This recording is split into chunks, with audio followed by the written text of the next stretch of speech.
Hello दोस्तों, कैसे हैं आप लोग। उम्मीद है सभी लोग बढ़िया होंगे, ज़बरदस्त होंगे और अच्छे से होंगे। दोस्तों, जैसा कि हम लोग अभी पढ़ रहे थे हिंदी के बारे में, और हिंदी के वीडियो में हम लोगों ने देखा है अनेक शब्दों के लिए एक शब्द, यानी वाक्यांशों के लिए एक शब्द। दूसरा जो हम लोगों ने देखा है विलोम के बारे में देखा है। आज जो हिंदी में हम लोग पढ़ने वाले हैं मोस्ट इम्पॉर्टेंट चैप्टर, जहाँ से बहुत सारे प्रश्न आते हैं, और जितने भी कैंडिडेट होते हैं तैयारी करने वाले, चाहे हम लेखपाल की बात कर लें वहाँ भी हिंदी आएगी, पुलिस की बात कर लें वहाँ भी आएगी, यूपीएसआई की बात कर लें वहाँ भी हिंदी आएगी, समीक्षा अधिकारी की बात कर लें वहाँ भी हिंदी आएगी। सीधी सी बात यह है कि जितने भी एग्जाम होने हैं जिनमें हिंदी आती है, उनमें ये पर्यायवाची आपका बहुत महत्वपूर्ण चैप्टर हो जाता है।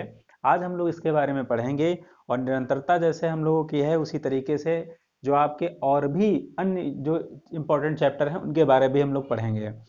होता क्या है कि जो आज तक हम लोगों ने पढ़ रखा होता है, बहुत चिंटू चिंटू टाइप में हम लोग क्वेश्चंस पढ़ते हैं, और ऐसी उम्मीद करके पेपर में पहुंचते हैं कि शायद यहीं से प्रश्न आ जाएगा। बट ऐसा होता नहीं। होता क्यों है? क्योंकि जैसे मान के लिए वो नॉर्मल आपने सीख रखे हैं, लेकिन आयोग हमेशा क्या करता है, कुछ नई चीज़ें डालने का प्रयास करता है। हमेशा नई नई चीज़ें वो इन्वॉल्व कर देता है, और वहां से आप क्या हो जाते हैं, एक दो क्वेश्चन से बाहर हो जाते हैं। चलिए, आज आप देखेंगे कि बिल्कुल अद्भुत चीज़। पर्यायवाची को आप पहले देख लीजिए, समय नहीं खराब करते हम लोग। पर्याय का मतलब क्या होता है? कोई अर्थ होता है या अभिप्राय होता है। वाची का मतलब जो उसको संबंधित हो। हम कह सकते हैं पर्यायवाची का अर्थ ये होता है कि ऐसे शब्द जिनके अन्य भी शब्द होते हैं जो उसी नाम से पुकारे जाते हैं। जैसे हम कह सकते हैं कि आपका नाम जो होता है स्कूल कॉलेज या फिर संस्थाओं में कुछ और होता है, और घर में आपको किसी अन्य नाम से पुकारा जाता है।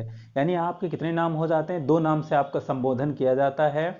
ठीक वैसे ही यहाँ पे पर्यायवाची का मतलब ये होता है एक शब्द है, उस शब्द को हम कितने नामों से और जान सकते हैं। ये वाली जो बात है ये क्या कहलाती है? हमारी पर्यायवाची। तो पहला शब्द हम देखेंगे। पहला शब्द हमारा क्या है? अग्नि। अग्नि है। अग्नि को आप बहुत अच्छे जानते हैं, आग के नाम से जानते हैं।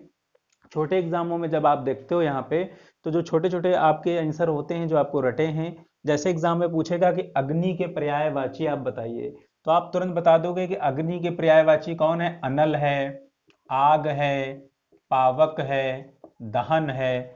जैसे ही ये वाली चीजें आप बता दोगे तो आपको लगेगा कि हमको हिंदी आ गई।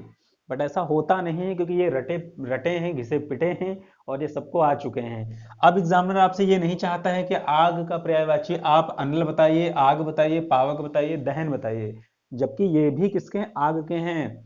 आज जो आप पढ़ोगे वो पूरी तरीके से अलग चीज पढ़ने वाले हो, और यहाँ से बहुतायत में क्वेश्चन आपको मिलने वाले हैं। तो पहला हमने जैसे आपसे कहा है, पहला हम क्या देखेंगे? अग्नि। अग्नि का मतलब आग। आग का पर्यायवाची क्या होता है? पहला आप देखोगे जातुदेव। कौन सा होता है? जातुदेव। दूसरा हुताशन। तीसरा वैश्वानर। और फोर्थ आपका रोहितासव। अगर आग के पर्यायवाची पूछे जाएं तो आप इसका स्क्रीनशॉट ले सकते हैं, साथ साथ लिख सकते हैं, या वीडियो स्किप कर करके लिख सकते हैं, बाद में आगे पीछे कर करके लिख सकते हैं। तो आग का अगर पूछेगा तो आपको अग्नि, अनल, पावक, ये सब तो याद रखने ही रखने हैं, बेसिक वाले। उसके साथ में जो स्टैंडर्ड फॉर्म है वो आपको याद रखनी है। तो आप फिर से देख लीजिए क्या बताओगे। अग्नि का पूछेगा तो जातुदेव, हुताशन, वैश्वानर और रोहितासव। बिल्कुल रट लीजिए, बहुत इंपॉर्टेंट है। आगे हम थोड़ा सा बढ़ते हैं, तो आगे हम क्या देखेंगे? असुर। असुर किसे कहते हैं? जिसका कोई सुर ना हो।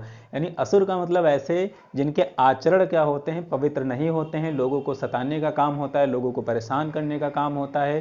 जैसे दानव, ठीक है, राक्षस, उसी की एक प्रजाति है। कौन सा? असुर। तो असुर में हम क्या देखेंगे? असुर जब भी पूछा जाएगा तो कई बार एग्जामों में पूछा गया, बहुत फेवरेट है ये जो यातुधान है। हालांकि यातुधान के पहले क्या होता है? तमीर चर। अगर आपसे पूछेगा कि तमीरचर किसका पर्यायवाची है, तो आप लोगों में से बहुत सारे लोग क्या लगा देंगे अंधेरे का, या कुछ लोग लगा देंगे जैसे ही वो तमीर देखेंगे वो अंधेरा लगा देंगे या फिर रात लगा देंगे। और आंसर आपका क्या हो जाएगा? गलत हो जाएगा। आपको जब भी लगाना है असुर का पर्यायवाची, तो तमीरचर या फिर यातुधान। यातुधान को आप दो बार ऐसा टिक कर लीजिए कि बहुत इंपॉर्टेंट है, बहुत ही ज्यादा इंपॉर्टेंट। ठीक है, आगे हम लोग देखते हैं अश्व के बारे में। अश्व सबको पता है। अश्व का मतलब होता है घोड़ा। ठीक, अश्व का मतलब घोड़ा होता है। जो कॉमन वाले घोड़ा के होते हैं वो सबको पता रहते हैं। ठीक है, तो आज आप एक स्टैंडर्ड फॉर्म में देख रहे हैं, कुछ अच्छा देख रहे हैं, कुछ अच्छा पढ़ रहे हैं। तो यहाँ पे आप देखेंगे अश्व का मतलब घोड़ा, घोड़ा के पर्यायवाची पूछेगा तो आप बताओगे बाजी, तुरंग, रविसुत और सैंधव। ये वाले दोनों बहुत इंपॉर्टेंट है, रविसुत और सैंधव। रवि का मतलब होता है सूर्य, ठीक है, ये सूरज, और सुत का मतलब होता है पुत्र। माना जाता है जिस प्रकार से सूर्य की किरणें संसार के प्रत्येक स्थानों पर ये जा करके वहां पे प्रकाश फैला देती हैं, वैसे ही यानी कि जो हमारा सूर्य है उसकी जो गति है वो बहुत ही ज़्यादा तेज है, वो कहीं भी जा सकता है, किसी भी स्पीड में जा सकता है। ठीक वैसे ही हमारा जो घोड़ा होता है, क्योंकि रवि का पुत्र है, सूरज का पुत्र है, इसलिए इसकी भी गति, घोड़े की गति क्या होती है। और इतिहास में हमने आपको 2 बार बताया है घोड़े का बहुत महत्व होता है, जैसे चेतक घोड़ा महाराणा प्रताप जी का, और सिकंदर के घोड़े का नाम क्या था, बुकाफेला। ठीक है, तो ये घोड़े वहां फेमस हो जाते हैं। तो आप याद रखोगे, अगर वो पूछता है 2 प्रकार से प्रश्न पूछ लेगा, या तो पूछेगा इनमें से कौन घोड़े का पर्यायवाची नहीं है, 3 ये दे देगा बाजी, तुरंग, रविशुत, और एक दे देगा यहाँ पे शार्दूल। ठीक है, क्या दे देगा, शार्दूल। तो आपसे पूछेगा इनमें से कौन घोड़े का पर्यायवाची नहीं है, तो शार्दूल नहीं होगा। शार्दूल किसका हो जाएगा, शेर का हो जाएगा।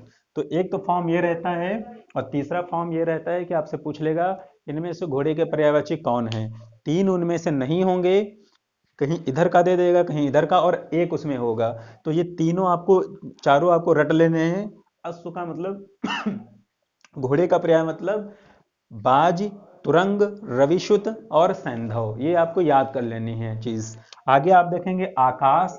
आकाश के बारे में आप बहुत अच्छे जानते हो। आपसे पूछा जाए आकाश के पर्यायवाची तो आप बता दोगे आसमान है, नभ है, गगन है, अंबर है। ये सब तो आपको याद रखने ही रखने हैं, क्योंकि ये बहुत बेसिक हैं। और आप ये उम्मीद छोड़ दीजिए कि बेसिक आपसे पूछेगा पेपर में, क्योंकि अब जो पेपर हो रहे हैं मन बदला हुआ है, आयोग का कंपटीशन बढ़ चुका है। तो बेसिक तो आपको याद रखना ही रखना है। बेसिक के साथ में जो स्टैंडर्ड फॉर्म है, जो हाई क्वालिटी है, जो वो चाहता है आपसे, वो आपको पता होना चाहिए। तो आकाश का पहला आप देखेंगे शून्य, पहला आप शून्य देखेंगे। दूसरा आप अभ्र, आ भा के नीचे रा, अभ्र।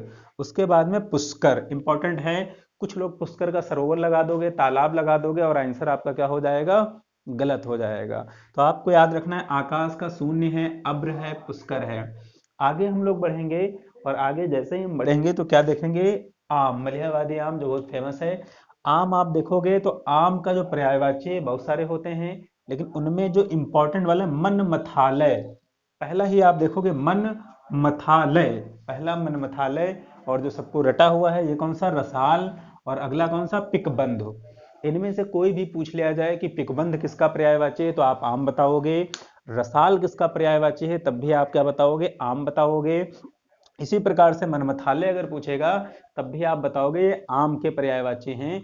और आम की कई सारी प्रजातियां, जैसे अल्फांसो है, दशहरी है, लंगड़ा है, इस प्रकार से। ठीक है, आगे आप देखोगे आधुनिक, जैसे कहते हैं कि हम बहुत मॉडर्न हो गए हैं, ठीक है, क्योंकि अच्छे कपड़े पहन रहे हैं, अच्छे से रह रहे हैं, शहरों में हमारे घर हैं, ऐसे लोग बोल देते हैं हम आधुनिक हो गए हैं। आधुनिक हो गए, लेकिन अपनी संस्कृति खो दी उन लोगों ने। तो यहाँ पे अगर हम बात कर लें कि आधुनिक, आधुनिक का जो आपको परेशान करेगा पेपर में वो क्या करेगा, अवराचीन। आपसे पूछेगा कि अवराचीन किसका पर्यायवाची है, तो पूरी तरीके से आप वहां पे किंग कर्तव्य विमूढ़ हो जाओगे कि हमारा कर्तव्य क्या बच रहा है, इस पे लगा दें, किस पे लगा दें।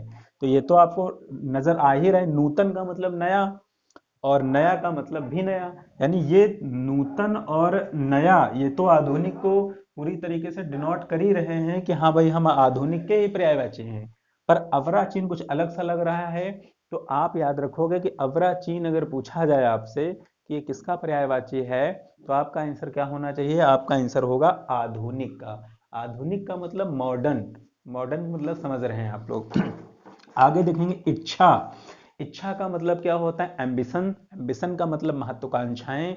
जैसे हम और आप लोग क्या करते हैं संसार में, प्रत्येक समय में प्रत्येक इच्छाएं हम लोगों के अंदर प्रबल रूप से बलवती होती जाती हैं। कभी मकान की इच्छा, कभी अच्छी सुंदर विवाह की इच्छा, या फिर कभी अच्छी जॉब की इच्छा, या कोई और कुछ और संतान की इच्छा, है ना।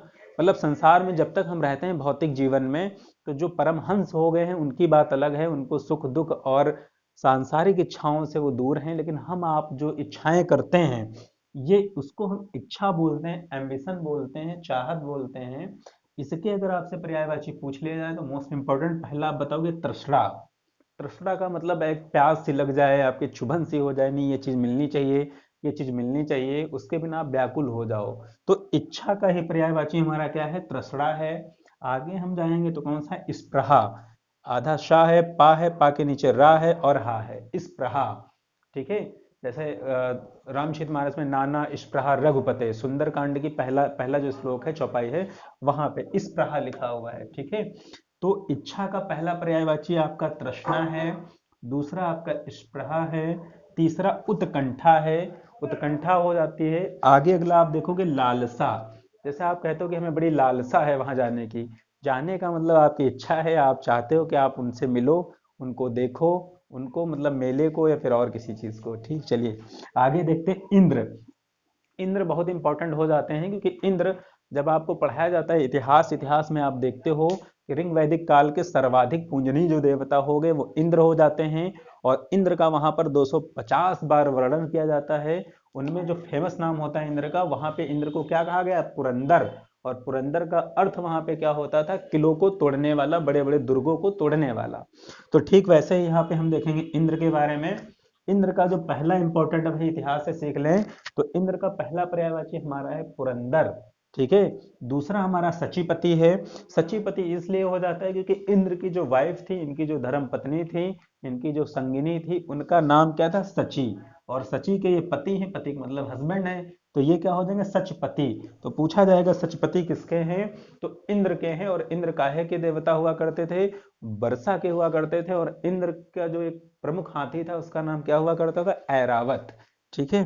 तो आपने ये देखा, पहले पुरंदर हो गया इंद्र का, सचिपति हो गया। अगला आप देखोगे कौशिक। तो आप लोगों ने ये देखा कि इतने जो पर्यायवाची हैं ये पुराने जो बेसिक है, साथ साथ में हमने ऐसे बता दिए, लिखवाए नहीं हैं। तो बेसिक कॉन्सेप्ट तो आपको याद रखने ही रखने हैं, उसके साथ में स्टैंडर्ड फॉर्म। फिर आप एक बार देख लीजिए, पहला अग्नि का था, जातदेव हुताशन। फिर आप देखते हैं असुर तमीरचर यातुधान। आगे आप अश्व का देखते हैं, अश्व का मतलब घोड़ा। तुरंग है, रविसुत है, सैंधव है, ये आप देखेंगे। आगे आकाश का शून्य है, अब्र है, पुष्कर है। फिर आधुनिक का बहुत इंपॉर्टेंट है, अप्राचीन, नूतन, नया। इच्छा को आप देखेंगे, जो इच्छाएं होती हैं, तृष्णा, स्पृहा, उत्कंठा, लालसा। आगे आप देखोगे इंद्र का, इंद्र जो देवता होते हैं, ठीक है। और अहिल्या प्रकरण प्रकरण आप जानते हैं। तो इंद्र पुरंदर है, सचीपति है, कौशिक है। आज की क्लास में आप लोगों ने क्या देखा है? पर्यायवाची। और उम्मीद है इसको आप लिख लेंगे अच्छे से, स्क्रीनशॉट आप ले लीजिए। ठीक है, स्क्रीनशॉट इसका ले सकते हैं, बाद में लिख सकते हैं। और चैनल को आप लोग अपना प्यार भरपूर देते रहिए, लाइक शेयर सब्सक्राइब करते रहिए। जल्द ही आप रेलवे ग्रुप डी और एनटीपीसी की क्लासें आपकी एक विधिवत तरीके से स्टार्ट करी जाएंगी। चलिए मिलते हैं नेक्स्ट क्लास में। Thank you so much.